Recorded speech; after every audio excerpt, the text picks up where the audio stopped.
membutuhkan bantuan ya kita tolong gitu, maksudnya kita berikan bantuan, itu kan salah satu bentuk sosial. Tapi kalau misalkan berkaitan minta tolongnya itu untuk maksiatan, ya bisa mungkin kita tolak gitu. Maksudnya jangan sama sekali tidak bersosial, tapi kita menjaga atau membatasi sosial itu sendiri. Maksudnya ketika mereka minta bantuan untuk hal-hal yang baik yang sekiranya bisa kita bantu, ya kita bantu. Kecuali meminta bantuan untuk hal-hal yang maksiat, sebisa mungkin kita tolak dengan baik-baik gitu. Kemudian kalau dirasa kita punya ilmu atau tempat di situ, maksudnya punya kekuatan untuk bisa mengubah orang-orang, bukan mengubah ya, maksudnya memberi sedikit nasihat gitu, yang mungkin bisa dilakukan gitu. Tapi kalau misalkan nggak punya tempat atau nggak punya kekuatan di situ, ya susah juga kan maksudnya. Jadi saya rasa bersosial kan nggak hanya di tempat lingkungan rumah ya, maksudnya bisa bersosial di tempat lain. Jadi ibadah sosial ini bisa dilakukan di tempat lain gitu. Kalau misalkan di sekitar rumah ini nggak bisa dilakukan dengan sempurna gitu. Kemudian mengenai harus pindah tempat atau enggak, kalau misalkan menurut saya sendiri kalau maksiatnya udah apa ya terlalu parah gitu, kita udah tidak bisa menasihati mereka, takut kitanya ikut-ikutan, ya mungkin salah satu caranya kita bisa pindah tempat gitu, hijrah mencari lingkungan yang mendukung kita untuk terus beribadah, yang membuat kita juga bisa ibadah sosial gitu. Mungkin itu aja saya. Terima kasih. Baik, terima kasih. Gimana Saudara Bobi? Gimana? Jelas? Jelas. Intinya tapi kalau ada yang mau menambahkan silakan. Ya, intinya ini sih Chan, apa yang kita lakukan, kita kan yang memahami diri kita masing-masing. Kita yang tahu level diri kita masing-masing. Apakah kita siap mewarnai atau kita malah diwarnai gitu. Kalau kita diwarnai, ya sebaiknya kita lebih baik pindah. Tapi kalau kita siap mewarnai, ya udah, yuk kita berjuang di wilayah tersebut dengan bertahap, dengan kemampuannya. Itu sih. Kalau saya tambahan dikit sih, kalau menurut saya ya kita amal ma'ruf aja, amal ma'ruf nahi munkar gitu kan. Toh juga Allah kan nggak nyuruh kita untuk kedua-duanya harus amal ma'ruf nahi munkar. Jikalau kita tidak bisa nahi munkar, mencegah orang lain untuk berbuat kemungkaran, ya setidaknya kita harus berbuat baik kepada mereka lah. Mungkin itu cara dakwah kita untuk mereka semua. Yang lingkungan kita notabene-nya orang-orang yang kurang baik lah. Seperti itu. Intinya sih fleksibel ya juga ya Bang Adi ya. Karena kan nahi mungkar itu nggak bisa kita langsung mengutarakan juga. Kita harus lihat konteks gitu ya. Nanti khawatir malah membahayakan diri seseorang kan gitu. Betul, kita amar ma'ruf nahi mungkar, tapi kan makanya kan kayaknya Allah naruhnya amal ma'ruf dulu baru nahi mungkar. Bukan nahi mungkar baru amal ma'ruf gitu kan. Dan karena itu kita berbuat baik dulu nih, kita tebarkan kebaikan. Niscaya ketika orang lain tahu kita berbuat baik dan kita dibilang orang baik, insya Allah ketika kita menahi mungkar, mencegah dia untuk berbuat kemungkaran, insya Allah mereka akan terbawa oleh dakwah kita. Seperti itu. Oke, baik. Itu paket ya. Udah gitu tahapan juga diperhatikan. Ada lagi mungkin dari teman-teman yang lain? Dari pemakalah pertanyaan, lanjut ke pertanyaan kedua atau ketiga? Lanjut kedua. Silakan. Ya, terima kasih Pak Naga atas koreksinya gini. Kelompok kami itu sebagai penulis, kenapa sih memberikan definisi gitu kan? Definisi atau pengertian bahwa ibadah mado itu titik tolak ukurnya itu ikhlas, ya kan? Dan di situ ada koma, jeda, tujuannya itu mengharapkan ibadah kepada Allah Subhanahu wa taala. Jadi kebanyakan itu manusia gitu kan. Itu enteng di lisan kan, tapi tidak ikhlas. Dalam ikhlas emang akan menjadi suatu kesyirikan gitu. Tapi dia tulis di situ ada jeda kok gitu, maksudnya ada jeda koma gitu. Karena semua itu emang sih ikhlas gitu kan, tujuannya ikhlas dari Mahdo itu perbuatan. Tapi nah, di situ kan ada komanya, segala ibadah yang kita lakukan,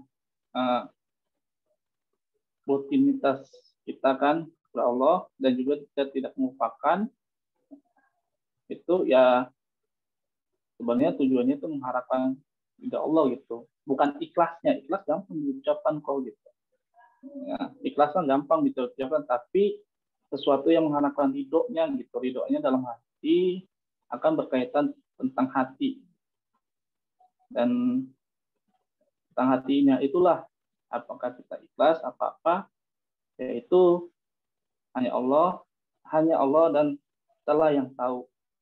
Pengertian dari yang kami tulis di apa PPT. Pengertian yang tentang ya baik PPT maupun makalah. Kenapa kami jeda pakai koma? Karena disitulah manusia apabila melakukan amal perbuatan baik dari dia bisa mengucapkan ikhlas gitu kan, ikhlas, saya ikhlas. Tapi dalam hatinya gondok gitu kan. Itu kok maksud pengertian dari kalimat itu seperti itu kok gitu. Makanya di bawahnya itu kan, coba di bawahnya dilihat maknanya itu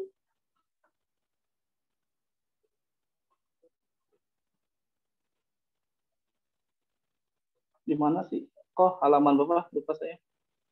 Di slide yang ketiga, Bang Ilyas. Ya. Macam-macam. Ya, macam-macam. Jadi disitulah maksudnya tolak ukurnya pasti akan ketahuan. Itu ikhlas, dia ngomong itu bisa. Tapi kalau untuk mengharapkan ridha Allah, itu hanya dia sama Allah Subhanahu wa Ta'ala aja yang tahu gitu kan. Kadang-kadang kita bisa mengucapkan ikhlas tapi tidak bisa melakukan atau ikhlas dalam hal ini. Ikhlasnya ya benar-benar mengharapkan ridhonya gitu, karena tolak ukur keikhlasannya kan hanya Allah yang tahu gitu. Dan itu saja sih maksud pemaknaan ini. Kami jeda pakai koma itu maksudnya seperti itu kok gitu. Bukan satu kalimat. Kalau satu kalimat iya benar gitu kan, satu kalimat benar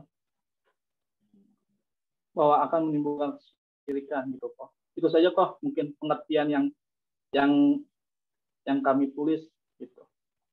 Mungkin bisa diluruskan atau mau membenarkan Pak Naga?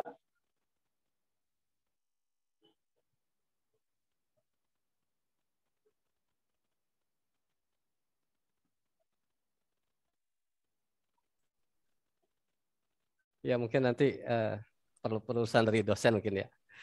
Karena kalau sepanjang yang saya pahami sih, ibadah yang Ghairu Mahdo itu adalah ya sebenarnya di akhir-akhir itu sudah ketemu apa dari pemaparan Bang Ilyas dan rekan Ayu ya, bahwa ibadah Ghairu Mahdo itu kaitannya dengan ibadah sosial gitu.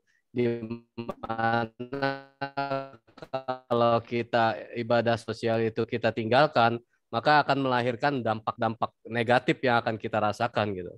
Di mana kalau ibadah Ghairu Mahdo atau ibadah sosial itu kita kesampingkan, maka ya harmonisasi antara umat Islam itu tidak muncul gitu ya.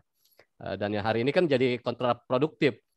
Sebuah wilayah yang dihuni oleh orang-orang mayoritas Islam gitu harusnya jadi pilot project, harusnya menjadi kota percontohan. Ini loh orang Islam kalau ngumpul kehidupannya begini, hidupnya itu teratur, hidupnya itu damai, hidupnya indah gitu kan. Tapi ternyata ketika kita lihat di lapangan, oh ternyata orang Islam itu hidupnya malah kalau yang ngumpul itu orang Islam gitu misalnya malah nggak teratur, malah berantakan, malah kotor. Padahal Islam mengajarkan wudhu.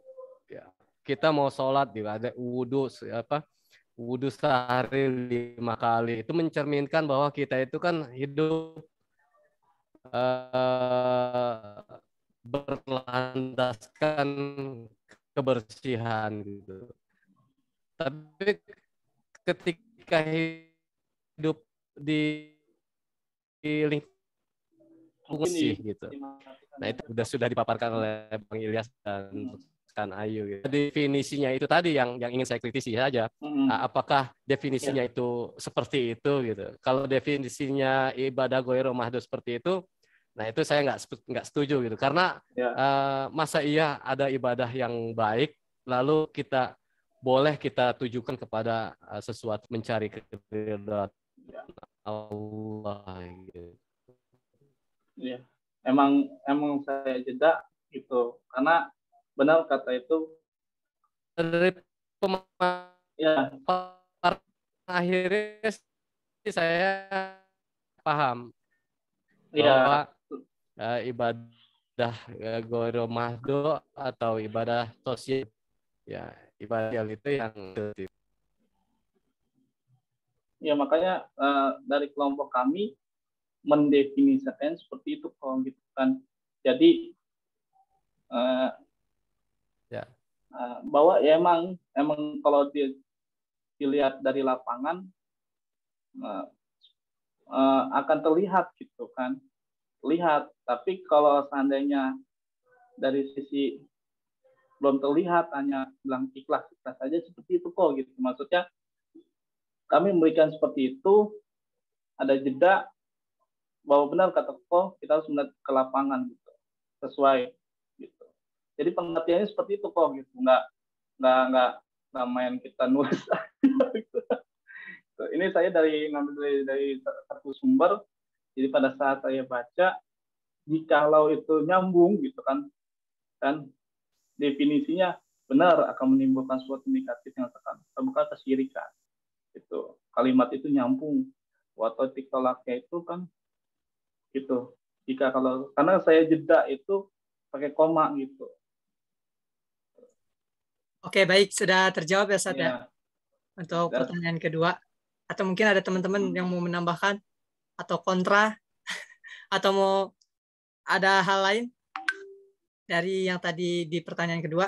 Kalau memang sekiranya tidak ada, kita lanjut ke pertanyaan ketiga. Mungkin pertanyaan ketiga tadi sudah sedikit terjawab ya oleh saudara Naga gitu. Tadi juga sempat disindir.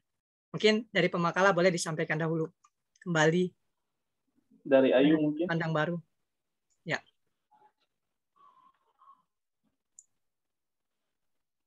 Untuk mencoba jawab pertanyaan Bang Adi ya tadi, gimana sih kalau kita itu cuma ibadah ibadah ritual aja gitu, maksudnya melakukan ibadah pada Allah aja tapi nggak ada ibadah sosialnya. Kalau menurut saya itu salah ya, maksudnya di dalam ibadah kepada Allah aja, maksudnya di dalam Al-Quran aja kita diajarin untuk maksudnya di dalam situ terdapat ibadah sosial gitu. Jadi kalau kita cuma mengerjakan ibadah ritual aja nggak ada ibadah sosial itu sia-sia gitu kan, karena kan kita sebagai manusia hubungannya nggak cuma ke Allah tapi ke manusia juga. Jadi kalau cuma ibadah ritual, melakukan ibadah sebanyak-banyaknya kepada Allah tapi buruk gitu, maksudnya ke tetangga atau ibadah sosialnya itu nggak bagus, ibadah ritualnya mungkin ada yang salah gitu. Karena kedua ibadah ini saling berkaitan gitu kan. Allah juga memerintahkan kita untuk berbuat baik kepada sesama gitu kan, menolong fakir miskin. Itu kan salah satu contoh dari ibadah sosial. Kalau kita mengerjakan ibadah ritual dengan benar, pasti kita juga akan tahu dan akan mengerjakan ibadah sosial itu tadi. Mungkin itu, Bang Ilyas mau nambahin? tadi di slide terakhir bahwa ada ancaman-ancaman orang yang hanya beribadah diri sendiri, akan tetapi dia merupakan dari segi sosial. Tadi telah disebutkan orang tersebut akan melemahkan suatu umat, terus orang tersebut merupakan orang yang serakah gitu kan, yang tidak mau melibatkan dirinya dari tatanan sosial kemasyarakatan. Banyak disinggung gitu. Nah, pertanyaannya, jikalau orang itu akhir ayatnya apakah akan menolong gitu kan orang-orang sekitarnya, itu akan kembali pada jawaban orang tersebut. Nah, itu fungsinya ibadah sosial yaitu gitu, maksudnya karena banyak hadis-hadis Nabi ya itu harus bersosial dalam arti sosial masyarakat, sosial keluarga, sosial tetangga gitu kan. Contohkan bahwa Nabi itu memberikan makanannya ke tetangga walaupun dia perutnya lagi lapar gitu kan. Apa sebenarnya? Banyak cerita-cerita tentang Nabi kan. Terus banyak tentang cerita para sahabat. Itu saja maksudnya. Ya ancamannya pasti ujung-ujungnya ya neraka gitu kan. Iya, ujung-ujungnya neraka. Kalau dia bagus amalnya, iya gitu. Kalau dia bagus amalnya ya surga. Kalau nggak bagus ya udah ya neraka gitu. Kecuali orang yang punya imannya sedikit, gitu kan, tergantung amalnya gitu. Itu tergantung akhir hayatnya sih Bang Ilyas. Itu kan yang nentuin Allah, kita nggak tahu. Iya akhir hayatnya kan. Gimana? Iya maksudnya kalau tadi dibilang orang yang melakukan amal soleh neraka gitu langsung menjustifikasi amal soleh neraka surga sebaliknya gitu. Kalau menurut saya kita nggak bisa menjustifikasi kayak gitu ya. Bisa maksudnya di akhir hayatnya kan kita nggak tahu. Itu ketentuan Allah. Qada Allah, tetapan Allah. Oke, makasih saudara. Gimana saudara Adi?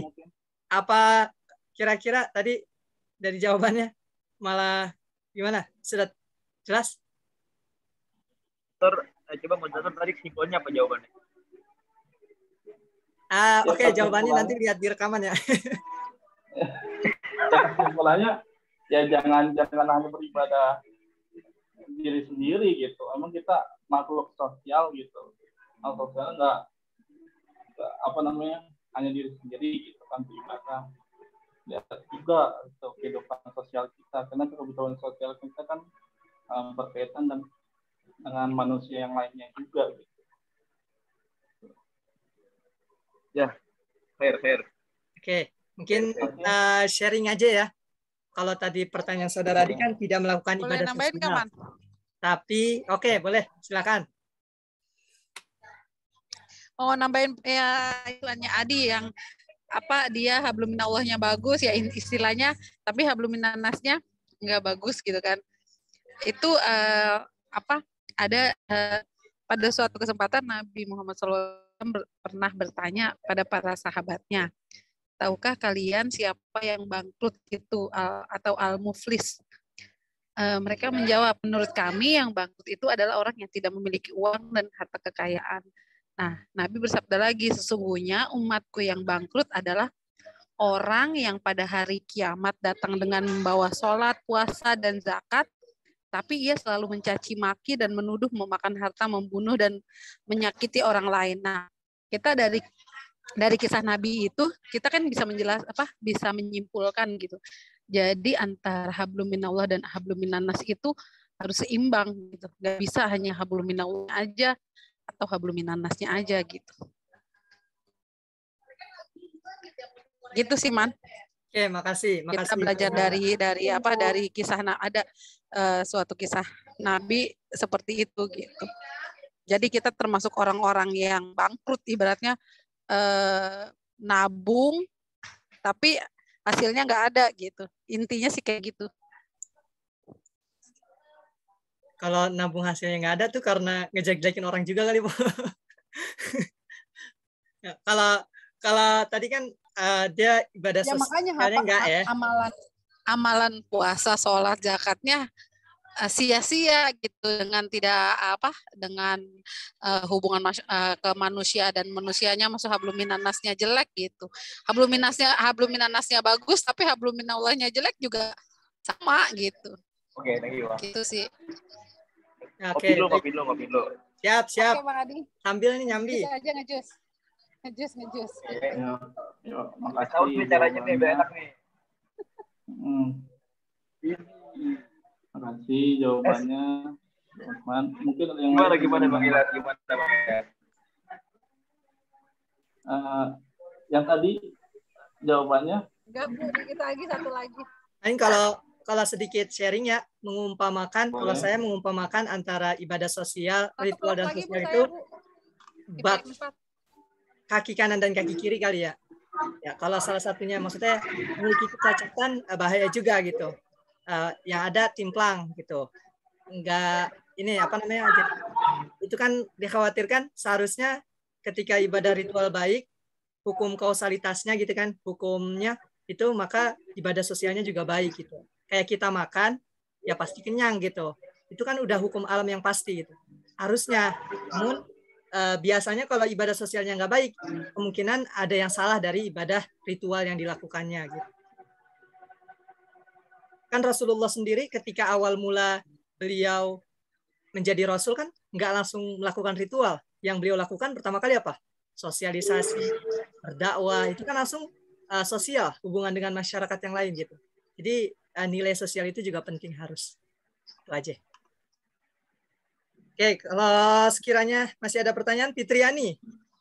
Kayaknya banyak nih. Fitri, sehat?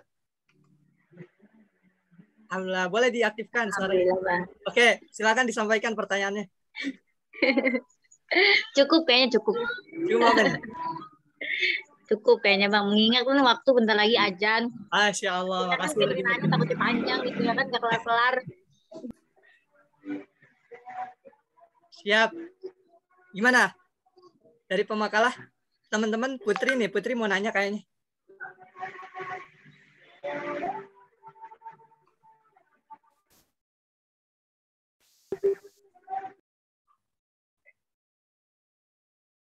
Oke, baik. Udah nggak ada pertanyaan lagi ya? Kalau tidak ada berarti kita rasa cukup. Mungkin ada penyampaian dari pemakalah, entah itu kesimpulan atau mungkin hal-hal lain, silakan.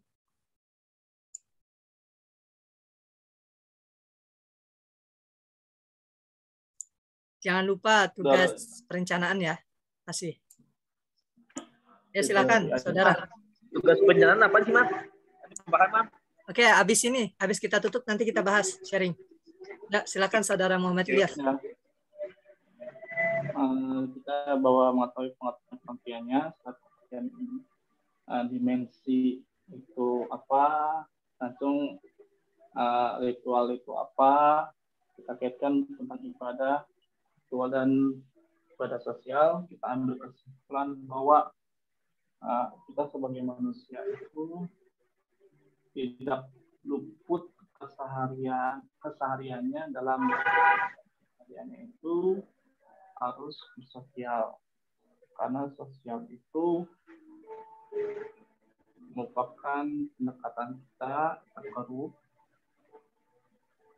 kepada Allah Subhanahu Wa Taala, dan juga tujuannya apa ibadah tersebut? Ya tujuannya itu habluminanas dan juga mengharapkan ridhonya Allah Subhanahu Wa Taala. Itu saja. Mungkin dari penambahan dari Ayu Widya Nurul. Yang mau dikenalkan aja. Jadi ibadah ritual dan sosial ini saling berkaitan. Keduanya harus dilakukan seimbang, jangan salah satu karena ada spiritual itu kan hubungan semua dengan Allah, tapi kita juga itu hubungan kita harus baik dengan masyarakat, yaitu dengan ibadah. Ya, itu saja komunikasi dari kelompok kami. Kurang lebihnya mohon maaf. Assalamualaikum warahmatullahi wabarakatuh. Waalaikumsalam warahmatullahi wabarakatuh. Syukron, memakalah semua.